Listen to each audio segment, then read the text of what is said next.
बहुत गौरवान्वित हूँ जिस तरह से भारत ने पहलगाम आतंकी हमले का जवाब दिया है। यह जवाब बहुत सोच समझकर, तैयारी के साथ और बहुत सारी जानकारी इकट्ठा करके दिया गया है।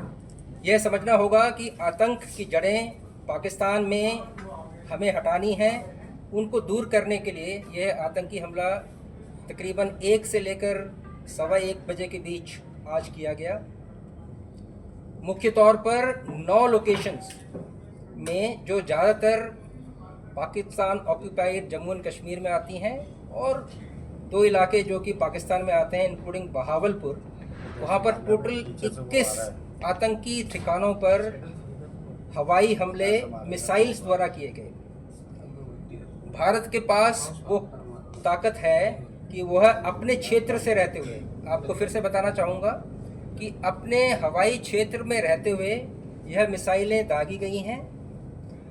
इनका मकसद सिर्फ और सिर्फ आतंकी ठिकानों को नुकसान पहुंचाना था। खास ध्यान रखा गया कि कोई भी सिविलियन इसमें नुकसान ना हो।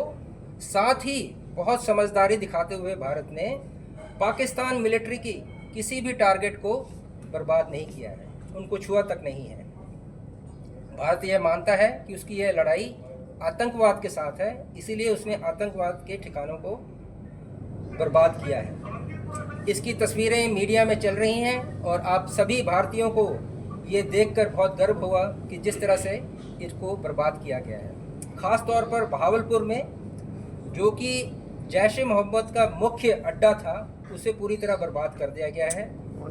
अभी तक जो जानकारी आई है उसमें 90 से ज़्यादा आतंकियों के मारे जाने की खबर है। ये संख्या ज़्यादा भी हो सकती है।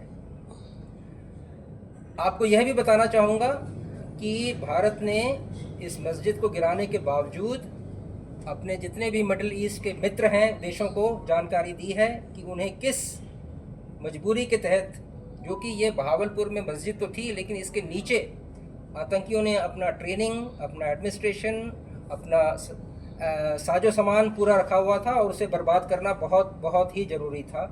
और ये बहुत ही अच्छा और मजबूत कदम भारतीय सेनाओं ने उठाया है। सैनिक के तौर पर मैं इसे बहुत बड़ी देश के लिए कामयाबी मानता हूँ। 7 मई 2025 भारत के इतिहास में और भारतीय सेनाओं के इतिहास में स्वर्णिम अक्षरों में लिखा जाएगा। अब इसके बाद ये नहीं कि हम चुपचाप बैठने वाले हैं, पाकिस्तान भी कोई जवाबी कार्रवाई करेगा। तो मैं आपके माध्यम से ये भी बताना चाहूँगा कि हम भारतीयों को पाकिस्तान के किसी भी नापाक मंसूबों को बर्बाद करने के लिए तैयार रहना चाहिए।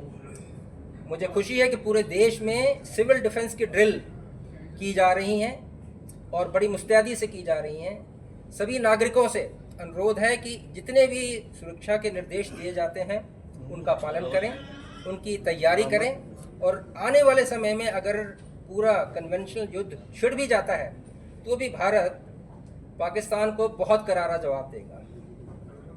साथ ही अपने आसपास की सुरक्षा का भी ध्यान रखिए। पाकिस्तान इस वक्त पूरी कोशिश करेगा कि अपने स्लीपर सेल्स पूरे देश में जो उसने फैला के रखे हुए हैं उनको एक्टिवेट करे। तो हमें उनसे भी निपटने के लिए तैयार रहना चाहिए। देश की जितनी सुरक्षा एजेंसियां हैं और जितनी गुप्तचर एजेंसियां हैं उनको भी अधिक काम करना पड़ेगा, पैनी नज़र रखनी पड़ेगी ताकि वो किसी भी स्लीपर सेल या ओवरग्राउंड वर्कर को कामयाब ना होने दें। लेकिन सबसे अच्छी सुरक्षा इसी में है कि हम सभी आपस में मिलकर रहें, एकजुट रहें और ज़रूरत पड़ने पर एक दूसरे की मदद करें।